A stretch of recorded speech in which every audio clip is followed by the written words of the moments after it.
Hello student, in previous lecture we learned about the interior and the exterior of an angle. आपण मागच्या तासाला कोन कसा वाचायचा आणि इंटिरियर म्हणजे अंतर्भाग, कोणाचा अंतर्भाग आणि कोणाचा बाह्य भाग एक्सटिरियर याचा अभ्यास केला. त्याचं वाचन कसं करायचं ते शिकलो. आता आपल्याला बघायचं आहे today we will learn adjacent angle. Adjacent angle means संलग्न कोन.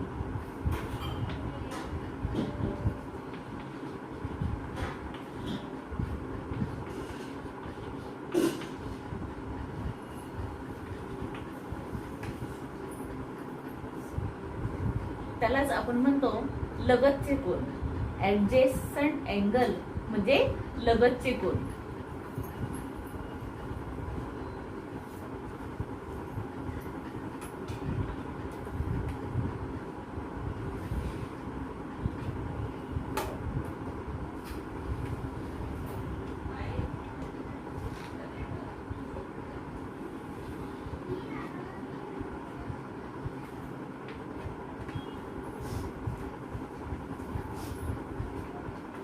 Angle B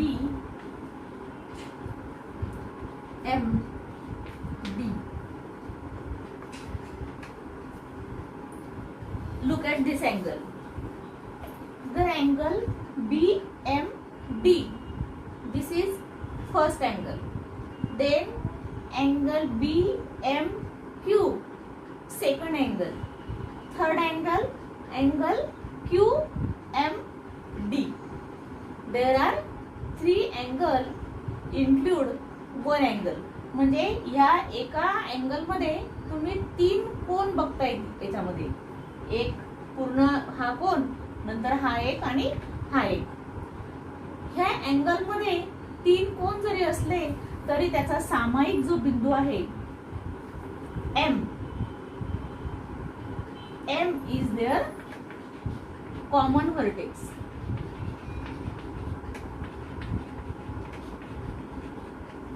M is the common vertex and ray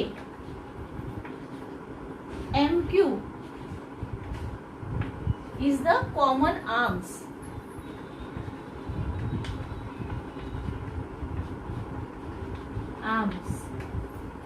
म्हणजे काय, एक भुजा याच्यामध्ये एक शिरोबिंदू आणि एक भुजा ही कॉमन आहे. M is a common vertex and ray MQ is a common arms.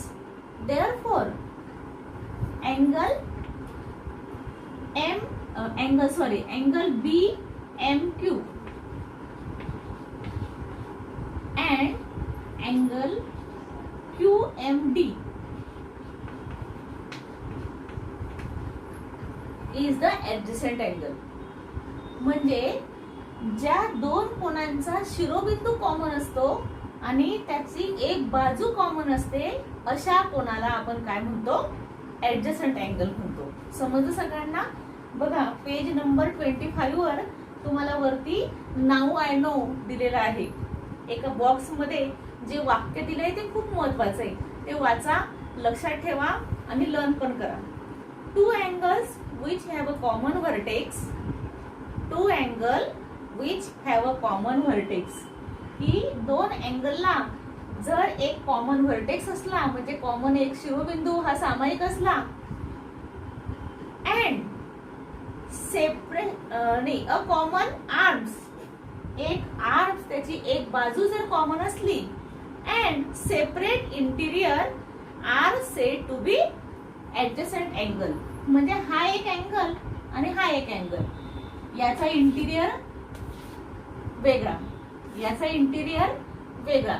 म्हणजे separate interior but common vertex and common arms. One is the common arms and one common vertex. Therefore they are called common adjacent angle. समजलं सगळ्यांना?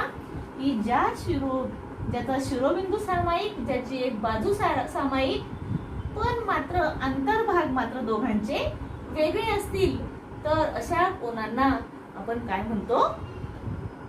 लगतचे कोन, adjacent angle. बघा, दोन बाजू म्हणजे जर एक भिंत असेल, दोन घरांमध्ये जर भिंत असेल कॉमन, तर आपण म्हणतो ना कॉमन, ही आमची कॉमन भिंत आहे, हे आमचे काय आहे? शेजारी. तसा हा याचा शेजारचा कोन आहे. समजलं सगळ्यांना? म्हणून त्याला काय म्हणतो आपण? Adjacent angle. आता याच्यावरून आपल्याला प्रॅक्टिस सेट 15 सोडवायची. Solve the practice set 15. First example.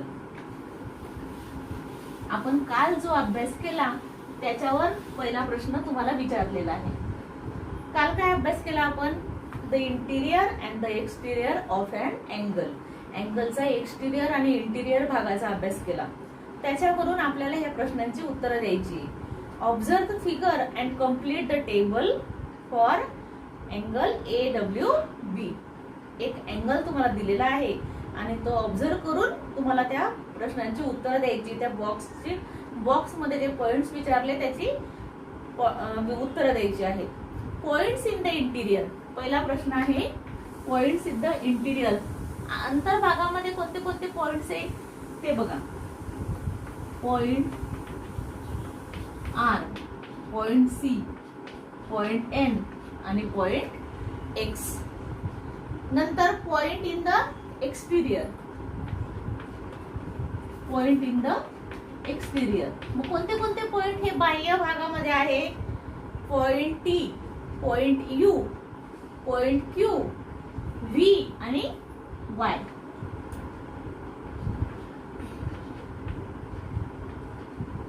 Q, point V and point Y. And then points on the arms of the angles. म्हणजे बाजूंवर जे पॉइंट्स आहेत ते पॉइंट्स आपल्याला लिहायचे आहेत. Points on the arms of the angles. Point A, W, G and B. Understand? Second question. Name the pairs of adjacent angle in the figure below. तुम्हाला खाली दोन फिगर काढून दाखवलेले आहेत आणि त्या फिगर वरून तुम्हाला ऍडजसंट अँगल शोधायची आहे आणि ती लिहायची आहे.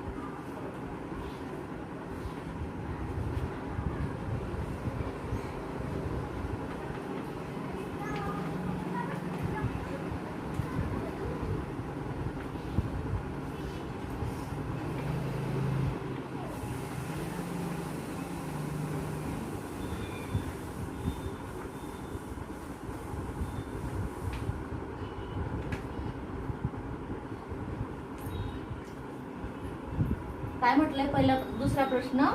Name the pairs of adjacent angle in the figure below. First figure. See the figure. Angle BNC. आता याच्यामध्ये common vertex NIB. Common arms. आता कोणत्या कोणते कॉमन आर्म्स आहेत त्याच्यावर कोणता ऍडजसंट अँगल आहे ते आपल्याला शोधायचं आहे. Angle BNC and angle BNC. आता याला हा कॉमन व्हर्टेक्स आणि हा आर्म्स जर कॉमन असेल तर मग त्याच्या शेजारचा कोण कोणता येईल? हा. म्हणजेच काय मग? Angle CNA. Understand? Then angle BNC common vertex. जर कॉमन व्हर्टेक्स NB असेल आणि कॉमन व्हर्टेक्स N आणि रे जर कॉमन NB असेल तर त्याचा ऍडजसंट अँगल कोणता येईल? Angle BNA. समजलं? आता हा अँगल बघा. अँगल BNA याला कॉमन व्हर्टेक्स N आणि रे NA हा कॉमन आर्म्स असेल तर मग त्याचा शेजारचा अँगल कोणता येईल? हा ऍडजसंट अँगल. अँगल CNA अशा पद्धतीने. समजलं सगळ्यांना? बघा म्हणजे 3 पेअर आपल्याला इथे ऍडजसंट अँगलच्या मिळालेल्या आहेत. आता खालच्या आकृतीचं निरीक्षण करा. अँगल, आता इथे 3 अँगल आहे. इथे पण इथे जसे 3 अँगल आहेत तसेच इथे पण 3 अँगल दिलेले आहेत तुम्हाला. अँगल PQR, अँगल TQP आणि अँगल RTS. याच्यामध्ये आपल्याला पेअर शोधायचे आहेत. आता कॉमन व्हर्टेक्स पाहिजे, 2 लक्षात ठेवायचं ऍडजसंट अँगल शोधण्यासाठी. कॉमन व्हर्टेक्स पाहिजे आणि कॉमन आर्म्स पाहिजे.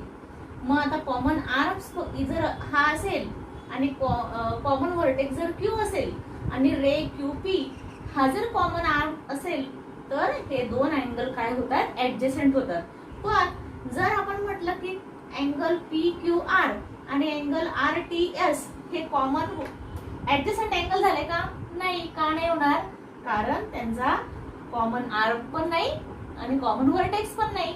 म्हणून दोनच, इथे एकच pair angle PQP and angle PQR हे 2च अँगल इथे काय मिळालेले आहे? आपल्याला कॉमन मिळालेले आहे, ऍडजसंट मिळालेले आहे. समजलं सगळ्यांना? आता हा दुसरा प्रश्न तुम्हाला समजलेला आहे. तिसरा जो प्रश्न आहे, are the following pairs adjacent angle. Are the following pairs adjacent angle म्हणजे तुम्हाला विचारलंय, तिथे पेअर दिलेले आहे, आकृती पण दिलेली आहे आणि त्याच्यावरून तुम्हाला विचारलेलं आहे की हे खालचे अँगल ऍडजसंट आहेत किंवा नाही. इफ नॉट, जर नसतील, स्टेट द रिझन. जर नसतील तर कारण सुद्धा लिहायचं आहे. हा अभ्यास, हा तिसरा जो प्रश्न आहे हा तुम्हाला घरी सोडवायचा आहे. तो होमवर्क म्हणून तुम्हाला करायचा आहे. बाकी पुढच्या तासाला आपण बघणार आहोत कॉम्प्लिमेंटरी अँगल. थँक्यू.